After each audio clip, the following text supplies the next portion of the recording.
in the previous lecture we have completed modeling of the mobility. We took into account the scattering mechanisms that occur in the bulk as well as near the surface.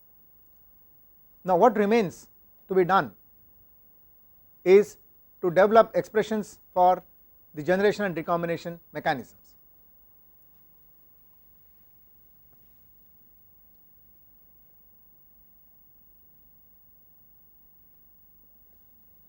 So let us look at the drift diffusion model. So you find the generation term coming here both in electron continuity equation as well as hole continuity equation, and the delta n by tau is the recombination term in the electron continuity equation, and delta p by tau is the recombination term in the hole continuity equation. You will recall we have said that in most cases quasi neutrality will hold in the semiconductor, and in that case delta n and delta p would almost be the same. Therefore very often we only use the same delta as excess carrier concentration in both electron as well as hole continuity equations. So we have maintained delta n and delta p as two separate symbols because we would like to just take care of even those very rare cases when there may not be space charge neutrality. So we are looking at expressions for these two quantities. Now with that our drift diffusion model would be complete because the mobility terms appeared in the current density equations and the diffusion coefficients can be expressed in terms of mobility. So with that the drift diffusion model would be complete. Let us begin with the recombination rates. Now you would recall when we discussed the qualitative model for carrier transport, we had pointed out the various interactions that are possible of electrons, holes, phonons and photons. Now at that point we had pointed out that there are three possible mechanisms of generation and there are corresponding three mechanisms of recombination. So connecting to the discussion that we had earlier, we can write the three mechanisms of recombination as thermal recombination, Auger recombination and radiative recombination. Now it will be our endeavor to show that the sum total of these three mechanisms of recombination, the rates can be summed up as the excess carrier concentration divided by lifetime. So we will show that the recombination rate R, so what we are talking about is the volume recombination rate, so per centimeter cube per second. So that can be shown to be proportional to the excess carrier concentration, and the denominator that comes here is the so called lifetime. Now we will find that at high injection level for Auger and radiative recombinations the lifetime is not a constant. Therefore it is not correct to say that the recombination rates are proportional to the excess carrier concentration under high injection level conditions for radiative and Auger recombination rates. However, for thermal recombination we will find that this is a very good method of expressing the recombination rate both at low and high injection levels. So we can expand the recombination lifetime into the mechanisms associated with each of these lifetime associated with each of the three mechanisms, and therefore we can write delta by tau as delta into 1 by the recombination rate due to thermal mechanism which is modeled using the SRH theory, that is the Shockley-Reed-Hall theory, then plus 1 by the Auger recombination lifetime plus 1 by the radiative recombination lifetime.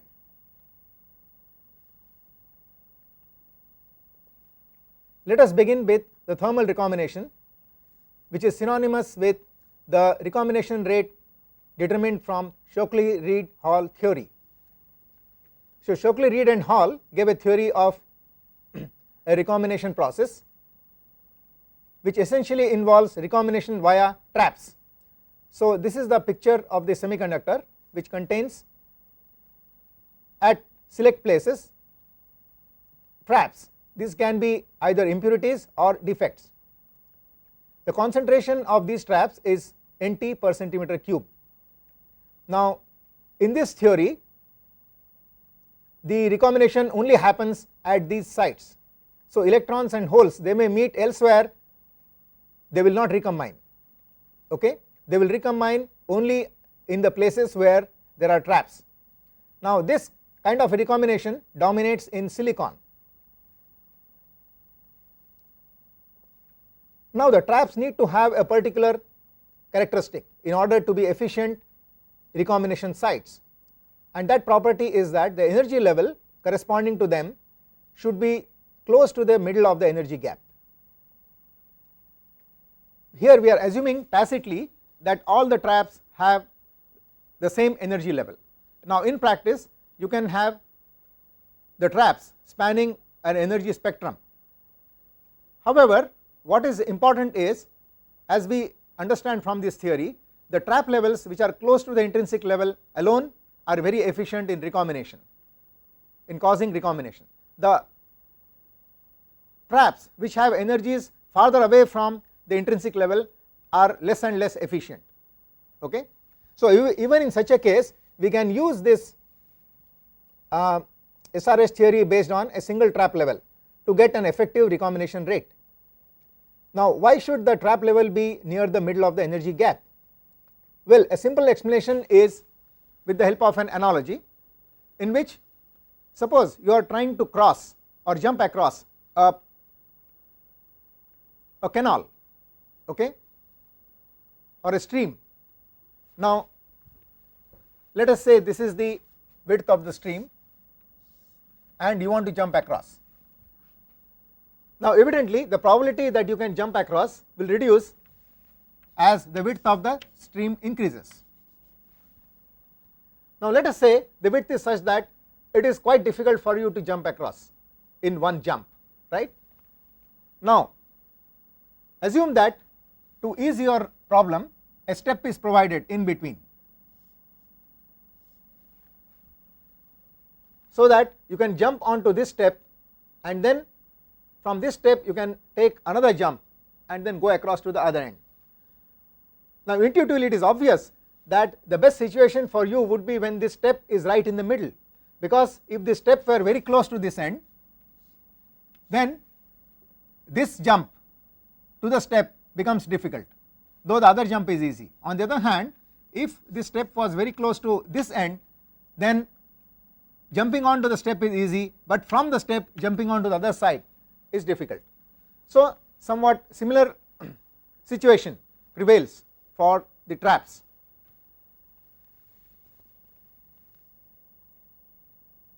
So in this mechanism what is happening is an electron is captured at the trap followed by a hole capture, or the hole may be captured first and then an electron will be captured by the trap and they will recombine.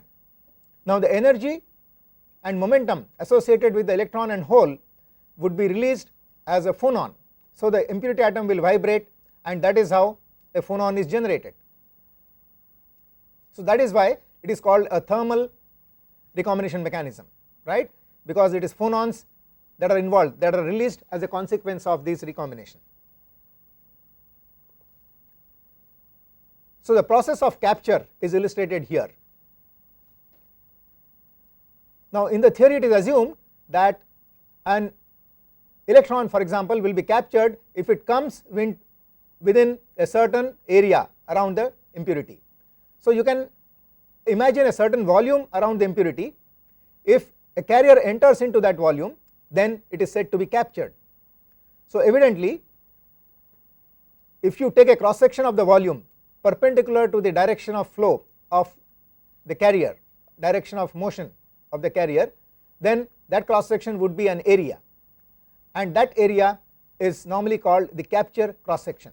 So in this case, for example, we have shown a capture cross section corresponding to an electron which is incident in this direction, and similarly a capture cross section for a hole. Evidently, if the capture cross section of the impurity is large, then the possibility that a carrier will be captured will be more. So that is why this recombination rate depends on the capture cross section of the impurity apart from the concentration of the impurities. Now another thing that will affect the recombination rate is the rate at which the carriers are captured. Now that depends on with what velocity the carrier approaches this cross section, and that velocity is nothing but the thermal velocity. Therefore, in this model the thermal velocity, the capture cross section of the trap and the trap concentration would enter into the formula for recombination rate. So the formula is given by this expression. We are not deriving the formula, okay, we are just explaining the various terms in this formula based on the model that we just discussed. So evidently if the Pn product is more than Ni square, then you have excess recombination. Therefore the recombination rate depends on Pn minus Ni square. Then you have two time constants, so called time constant associated with the hole capture and the time constant associated with the electron capture.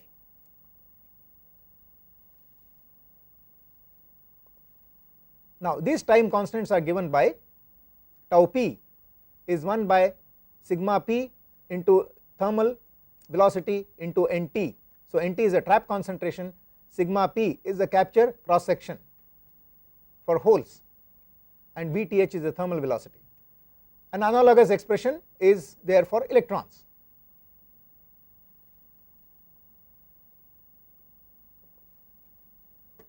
The terms Nt and Pt try to incorporate the efficiency of the trap as determined from its energy level. So we just said a little earlier that the trap should be somewhere near the middle of the energy gap for it to be an efficient recombination site. So this information is contained in these terms n suffix t and p suffix t. So n suffix t is Ni into exponential of Et minus Ei by Kt, and Pt, p suffix t, is Ni exponential Ei minus Et by Kt. So n suffix t represents the electron concentration,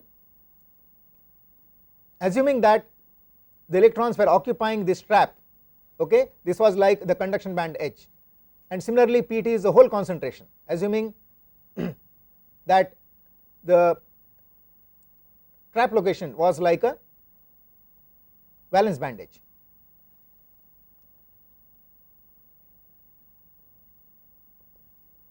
Now in practice the maximum recombination rate occurs for Et equal to Ei, and since there is a spectrum of energy over which the traps exist, we try to find out the recombination rate for the maximum situation and use that as a index of recombination rate.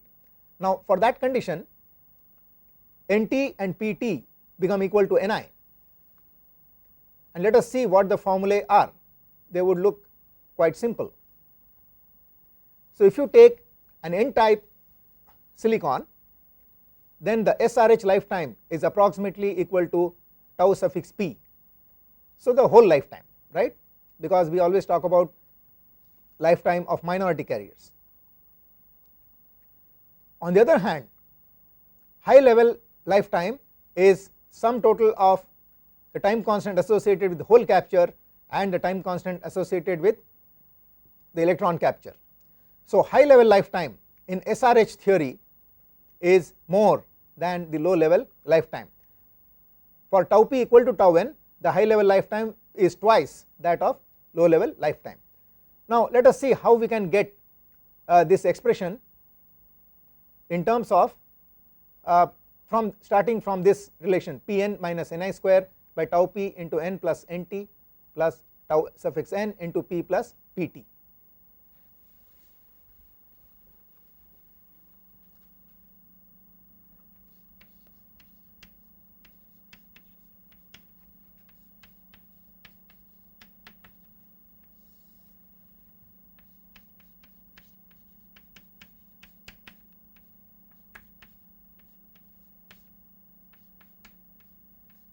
Now in our case Pt is Pi and Nt is Ni. Now let us assume n type semiconductor and low level. This means the electron concentration n is approximately equal to the majority carrier concentration under equilibrium. The minority carrier concentration P, however, can be approximately assumed to be equal to delta itself, the excess carrier concentration of holes, because this plus P naught is the actual value, but this is going to be very small. So this Pi is nothing but Ni actually. We normally use the symbol Ni even for intrinsic concentration of holes. Now recognize the fact that this N is N naught, much more than Ni, therefore this is really not important. Similarly, the excess carrier concentration will generally be much more than Ni. So P will be delta, but and this Ni would not be important. So let us remove this, let us make this N naught, let us remove this and let us put delta instead of this here. Now let us look at the numerator, Pn minus Ni square. So this would be P is nothing but delta, N is nothing but N naught, and if P and N are each much less than Ni, because P is delta and N is N naught, then this Ni square can be neglected. So numerator is simply delta into N naught. So your result is this above thing is equal to delta into N naught upon tau P into N naught plus tau N into delta. However, this N naught is again much more than delta, or delta is much less than N naught, because we are assuming low level, therefore this term drops off and the N naught cancels and you get delta by tau P. Do a similar exercise for high injection level. For high injection level, each of P and N can be replaced by delta, because delta is much more than the equilibrium concentration of electrons and holes, and you can neglect this Ni square. So for high level,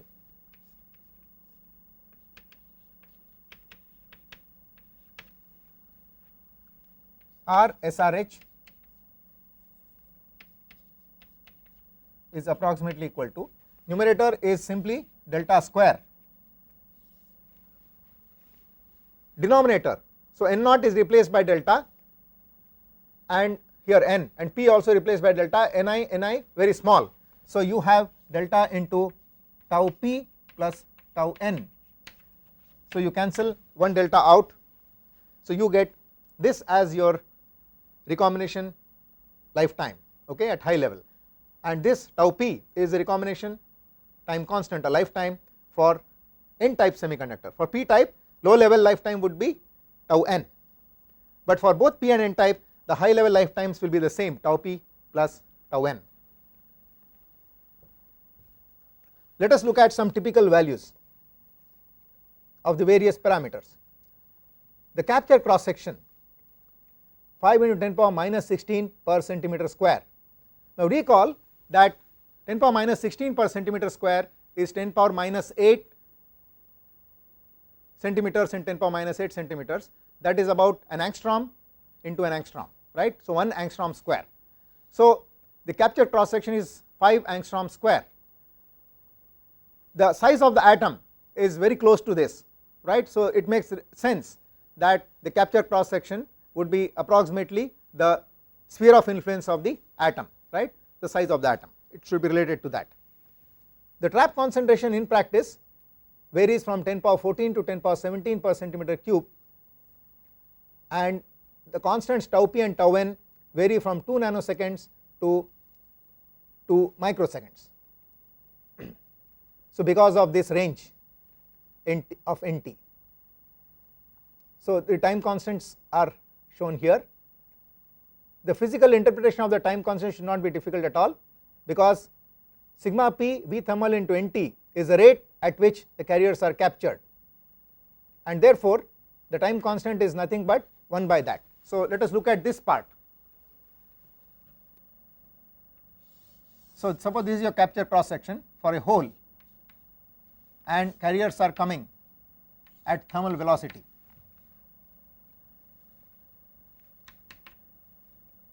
Then the rate of capture would be depend on dimensionally sigma p is centimeter square, thermal velocity is centimeter per second. So this tells you how many electrons will be captured. So you have to multiply this by Nt, whose dimension is per centimeter cube. So this cancels, and therefore you get the rate at which the carriers are captured, because like that you have Nt impurities each capturing holes and similarly capturing electrons. So that is how the product of sigma p into V thermal into Nt gives you the rate, and therefore 1 by this rate gives you the time, okay, between two consecutive captures. Let us look at the Auger recombination. Here the recombination can only happen near an electron or a hole. Now in n-type semiconductor, electrons are in a majority and holes are in a minority, therefore it will happen near the presence of an electron. So what happens in this process? An electron and hole, when they come near an electron, their chance of recombination increases because this electron can take away the energy and momentum. So at the end of the process, electrons and hole have disappeared, and what you have is an energetic electron. Okay, the same thing is shown here on the energy band picture.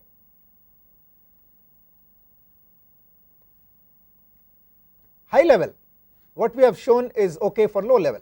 For high level, whether n-type or p-type, you will have high concentration of electrons and holes, and therefore the recombination rate increases. So both possibilities exist, where the energy is released to an electron or to a hole.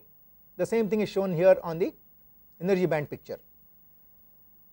So this electron, its energy state is what is shown here, and this hole that is taking away the energy and momentum, its state is what is shown by this arrow here. This arrow represents the recombination of these electrons and holes.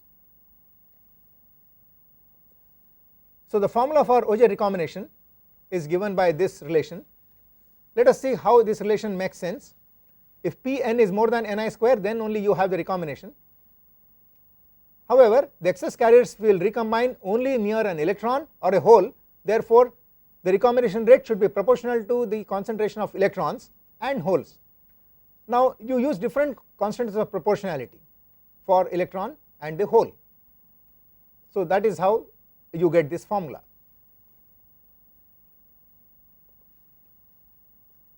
Under low level, starting from the formula, following the same approach that we used for Shockley-Reed-Hall recombination, you can substitute the various concentrations here in terms of the excess carrier concentration, the equilibrium carrier concentration, and so on, and you will arrive at these results which are shown here. So this is given as an assignment because it is straightforward manipulation.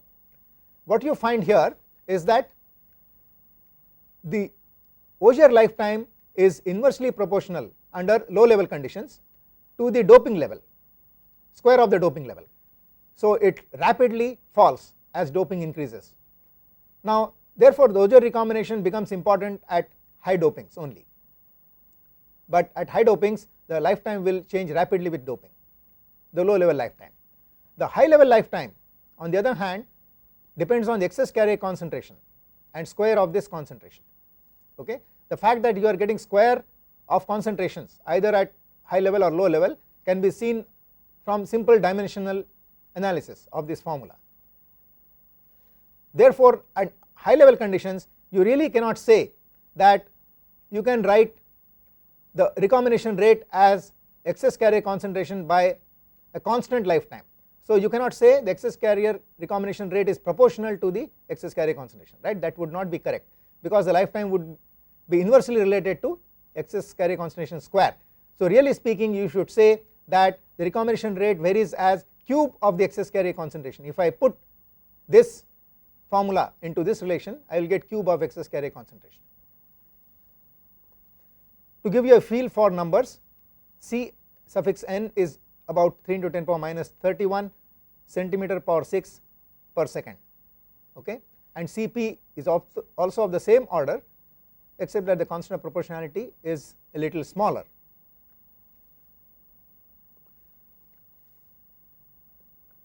Now let us look at the radiative recombination. In this case, an electron and hole can recombine anywhere and release a photon. So electron and hole before recombination, this is the state. The recombination is represented on the energy picture like this. At the end of the recombination process, you have a photon released, that is why it is called radiative. Evidently this form of recombination will be prevalent in those semiconductors where the electrons and holes, when they recombine, they do not have to release much of momentum, though they have to release an energy equal to energy gap. So that particle which has a very small momentum for a given energy alone can participate in this process, and such a particle is the photon. So the formula for radiative recombination, since it is a direct recombination between conduction and valence band and it does not depend on where the electron is, therefore you have only a proportionality constant coming here. So Pn minus Ni square into a constant of proportionality, this is Gi by Ni square. So this constant of proportionality has been cast in this form because under equilibrium the generation rate of direct recombination should be equal to recombination rate, right. So it is from that consideration you get this kind of relation.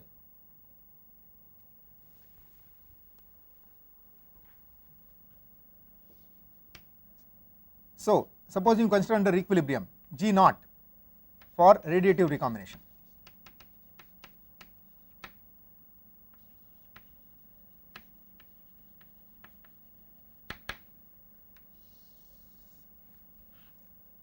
So G naught should be equal to some constant into Ni square. So that we will call as Gi actually, the intrinsic generation rate, that is the under equilibrium. So is equal to some constant into Ni square. So let us say the constant is A.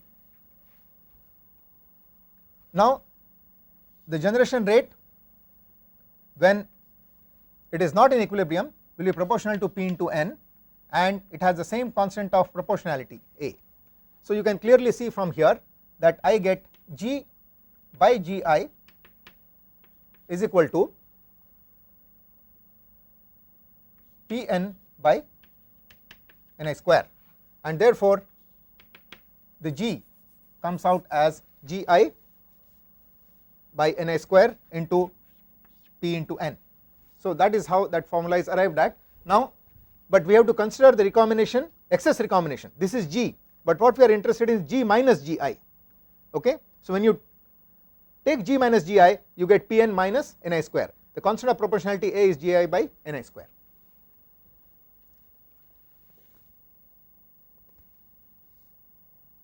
Again it is the assignment to you, just show that the radiative recombination under low level gives a lifetime equal to Ni square by Gi and D.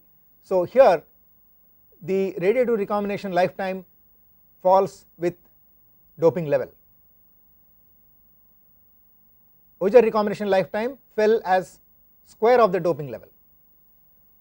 High level lifetime on the other hand decreases as excess carrier concentration. For Auger this was 1 by delta square, for radiative it is 1 by delta.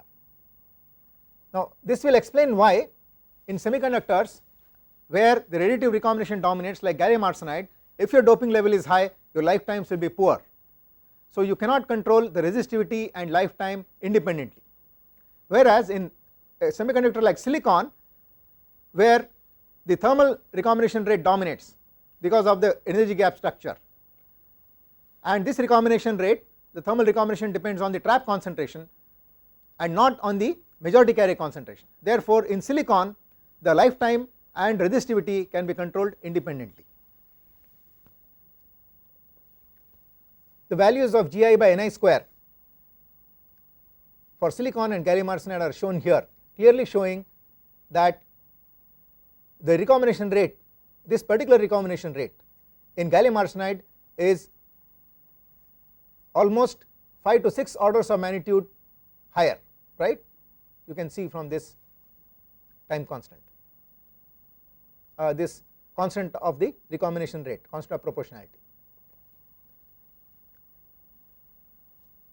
So this is the wording of the assignment. Derive the following relations for lifetime. So high level and low level lifetimes for Auger and radiative recombination processes. Now let us look at the surface recombination rate. Now, like you can have recombination in the volume, when you move near the surface, the carriers may recombine at the surface. So the recombination rate near a surface can be more than that in the bulk, and therefore there will be a tendency for carriers to move towards the surface. Now why should the recombination rate near a surface be more? Because you know any surface is a disruption of the lattice, and therefore lot of defects are naturally present wherever there is a disruption of the periodic lattice. Okay, lot of states within the energy gap are created whenever you have defects. So a surface is a defect, therefore lot of states are there. In addition, there can be some impurities and so on sticking on to it, so the surface is really a source of impurity also apart from defects. Therefore recombination rate there can be higher. Now that is the recombination rate we are talking about, and its unit is per centimeter square per second, and we would like to show, as in the case of the volume recombination, that we would like to write this recombination rate as proportional to the excess carrier concentration at the surface. So if you use a simple dimensional analysis, you can see that the constant of proportionality will turn out to be a velocity. So I can leave it to you as an assignment, simple assignment. The left hand side units are per centimeter square per second and delta is per centimeter cube. So the constant of proportionality should be centimeters per second, and therefore it is called a velocity. More specifically, it is called surface recombination velocity. So let us see a model for this surface recombination velocity.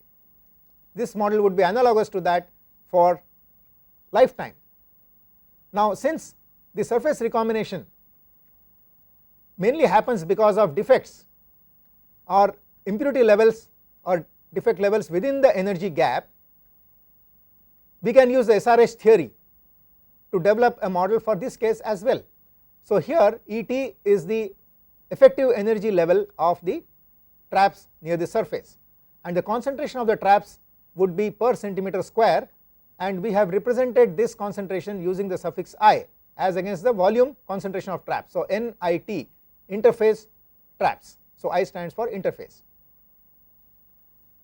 After this, the model is just analogous to the volume recombination rate by SRH theory. So our surface is given by this formula, SRH formula, where the time constant tau p is replaced by 1 by surface recombination velocity constant for holes, and similarly here for electrons. You can just check dimensionally that this approach works when you replace tau p by 1 by Sp and tau n by 1 by Sn. So the surface recombination velocity would be given by sigma p into V thermal into NIT. So here again the traps are capturing the electrons and holes, and the rate at which the capture happens depends on the velocity with which the carriers approach the traps. I leave it to you as an exercise to show that when you replace this N suffix T volume concentration of traps by NIT, the left hand side the whole thing becomes a velocity, right, because one centimeter unit is coming out, and therefore instead of seconds you get a velocity. Okay, so I leave it to you to show that.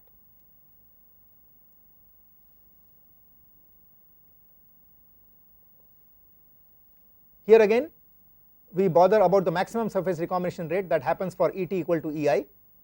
in that case Nt and Pt is Ni, and these are your formulae for low level surface recombination rate. That is, in an N type it is Sp, in a P type it is Sn, and high level however, whether it is N or P type, it is simply given by 1 by Sp plus 1 by Sn whole power minus 1. So you are simply replacing tau p by 1 by Sp, tau n by 1 by Sn, and these are the values. So the capture cross sections are of the same order as in the case of volume recombination. However, Nt is replaced by the interface trap concentration, and here per centimeter square this varies between 10 power 9 to 10 power 13, and the surface recombination velocities vary from about 10 to 10 power 5 per centimeters per second. So 10 is the kind of limit for ultra clean surfaces where defects are less and no impurities and so on. Okay. Now this kind of velocities you will see at silicon dioxide interfaces grown on ultra clean environment. Okay. In that case the silicon dioxide interface surface recombination velocity will be small. Now let us look at generation rates.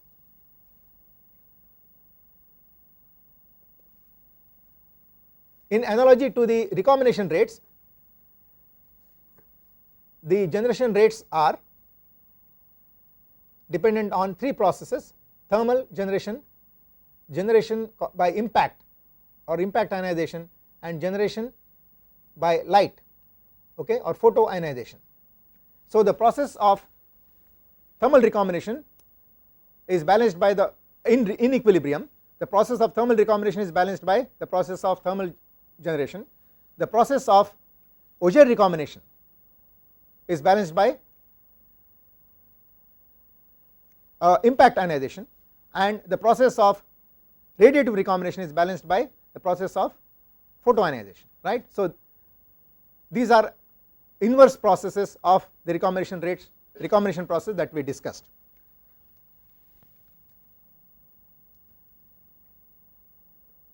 While under equilibrium the recombination and generation are in balance, under excess carrier condition the generation recombination balances the generation. On the other hand, you can have situations where you can create excess carriers by these generation processes. So the thermal generation process, the same as SRH given by SRH recombination theory, except that you are talking about the situation when P end product is less than Ni square. So that is why G thermal is nothing but negative of SRH, R SRH. So if Pn is more than Ni square, you would use the recombination, you will assume that there is excess recombination. If Pn is less than Ni square, you would assume that there is excess generation by the SRH approach. So everything is the same as that we discussed earlier, except that P and N are much less than Ni, and for Et equal to Ei, your thermal generation rate can be shown to be Ni by tau g. So this is again left to you as an assignment. It is a very straightforward situation. Since P into N, P and N both are much less than Ni, in the numerator you have just Ni square, and denominator this N and P drop off, and you put Pt and Nt equal to Ni, Ni cancels, one numerator Ni cancels, and you get this. So the generation time tau suffix g is called the generation time. So the generation time or generation lifetime is tau p plus tau n. So you see that the generation time is more than the recombination time under low levels. It can be twice if tau p and tau n are same, twice that of the low level lifetime, recombination lifetime.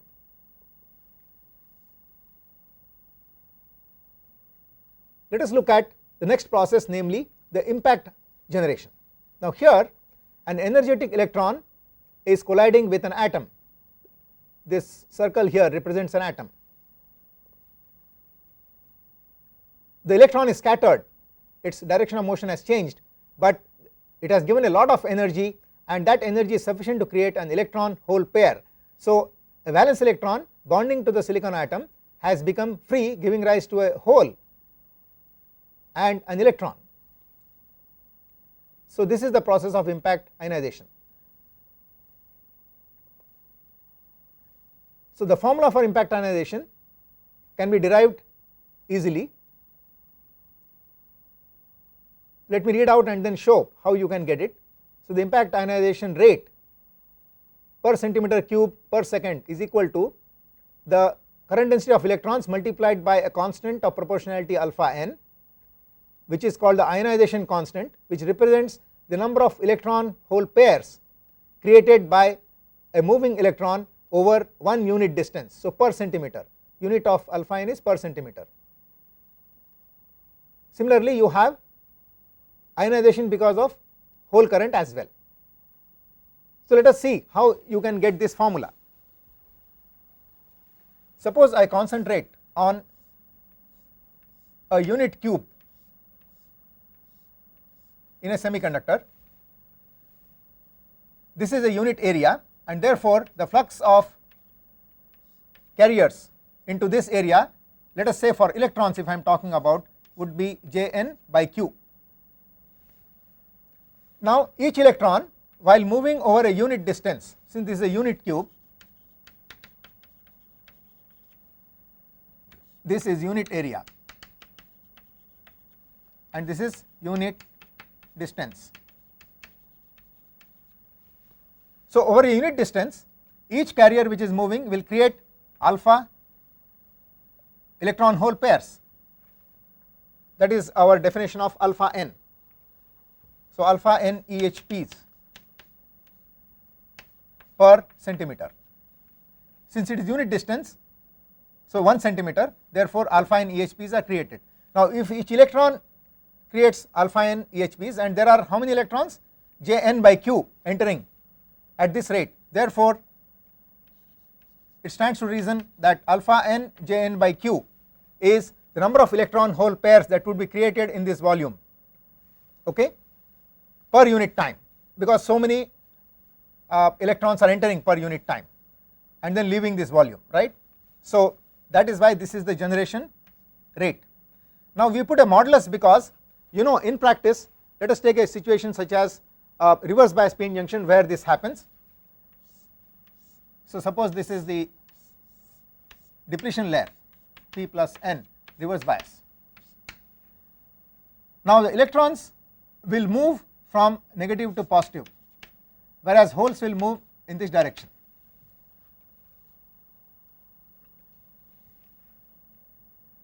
Now the contributions of electrons and holes independent of the direction of flow should add up, okay. Therefore you add alpha p jp to alpha n jn and you are dividing by q, and you put a modulus sign so that you take care of any sign changes, right. Jn could be positive in one direction, negative in other direction. So this is your total generation rate.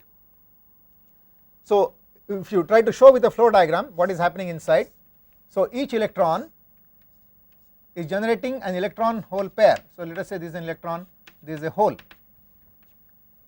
and each hole also is generating an electron hole pair. So the hole crosses in this direction, electron goes in this direction. Here the hole goes in this direction, electron goes like that, right. So this is the process that we are talking about, impact ionization. So this is the formula.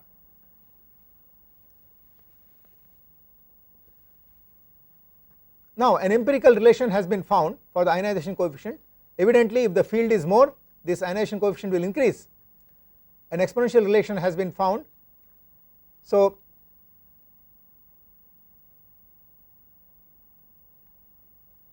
that appears like a straight line over a log coefficient versus 1 by E graph. So experimentally these things have been determined, and it has been found that when you plot the experimental data on a log alpha n by on y axis and 1 by E on the x axis, you get a straight line, and that is how this formula is arrived at. So clearly the ionization coefficient increases rapidly as electric field increases. For silicon at 300 K, these are the values of the alphas and the critical electric fields. So you find that critical electric fields are of the order of megavolt per centimeter for holes and an order less for electrons, right, about an order less, and the number of electron hole pairs generated per centimeter is about 10 power 6. So if you convert this to per micron to give you some feel for the lengths that are used in devices, the device modern devices are of the order of micron length. So that is 100 electron hole pairs per micron. Now let us look at generation because of light, that is the final form of generation. So here light is falling on a semiconductor, and what is happening is that part of this light is reflected, remaining goes in and gets absorbed. So what happens in the process of absorption? So now the same process that we are showing physically here is being shown in the energy diagram. So when the light is absorbed by an atom, a photon is absorbed, it creates an electron hole pair.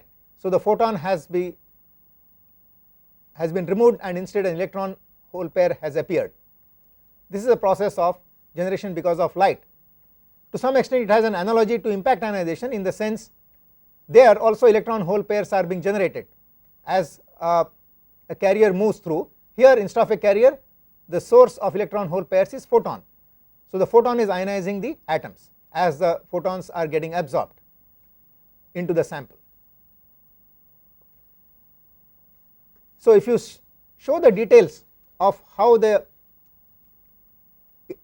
incident intensity is changing as a function of distance, so the P light here stands for the power incident per unit area, light power incident per unit area. Now as you move inside, there is a sudden drop in this power because a part of it is reflected. That is why this quantity is a reflection coefficient into the incident P light. The reflection coefficient is shown as a function of lambda, wavelength of the light, because that is how it is in practice.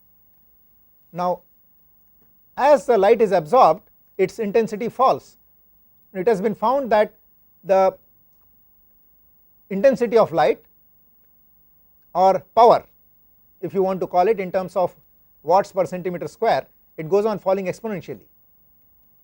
So this constant of proportionality is like the ionization constant of impact ionization, alpha suffix lambda, because it depends on the lambda. Now 1 by alpha lambda has the units of distance. So alpha lambda is number of electron hole pairs created by photons per unit distance. So 1 by lambda has units of length, and therefore this distance here represents approximately the distance over which the light is absorbed. In fact 3 times this distance is actually the correct distance over which light is absorbed. Most of the light would be absorbed. Now putting this information together, one can derive this formula, write down this formula very easily.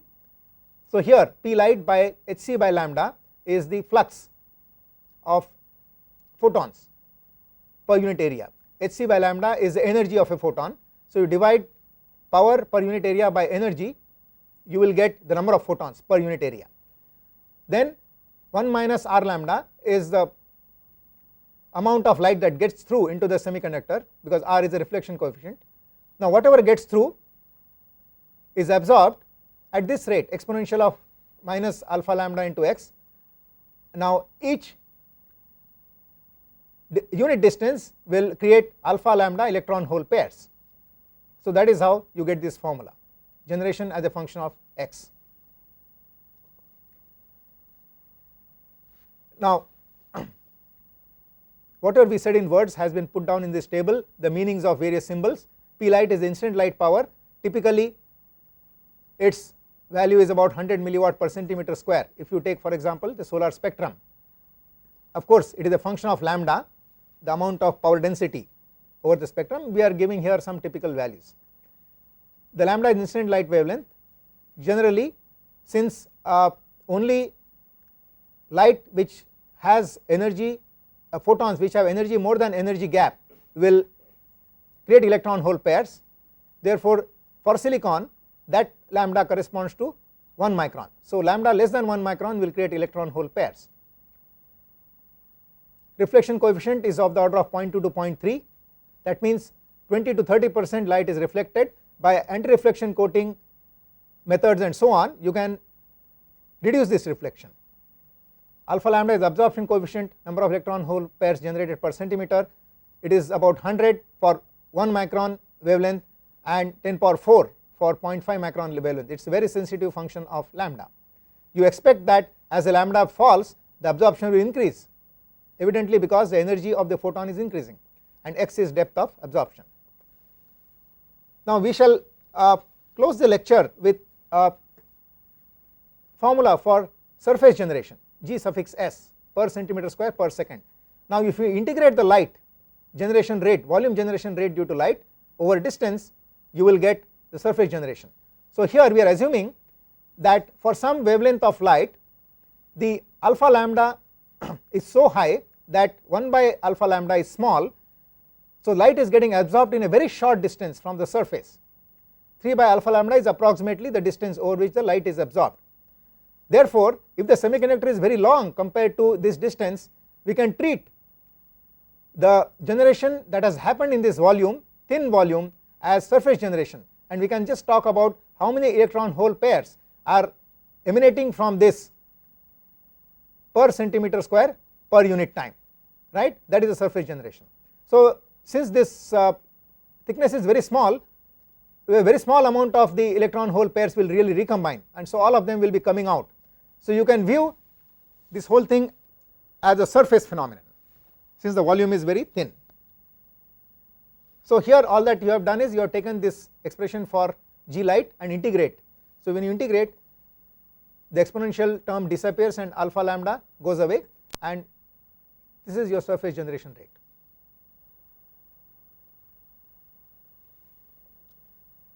So since we have come to the end of this lecture, let us make a quick summary of the important points.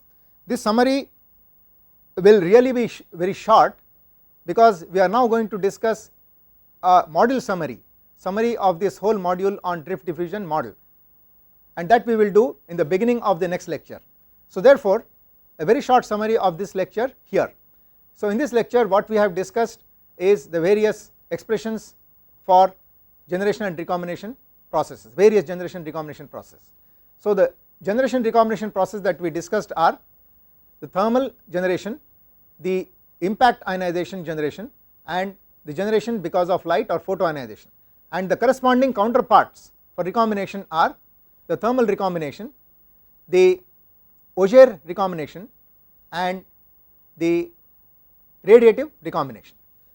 We discussed both volume recombination as well as surface recombination, because at the surface the recombination rates are higher because of presence of defects and impurities. So similarly we discussed both volume generation and surface generation. So we said that if the light is absorbed in a very thin region near the surface, then the volume recombination in this thin region can be treated effectively as the volume generation in this thin region can be effectively treated as a surface generation, as electron hole pairs coming out of this volume per unit area per unit time. So we derived expressions for all these cases.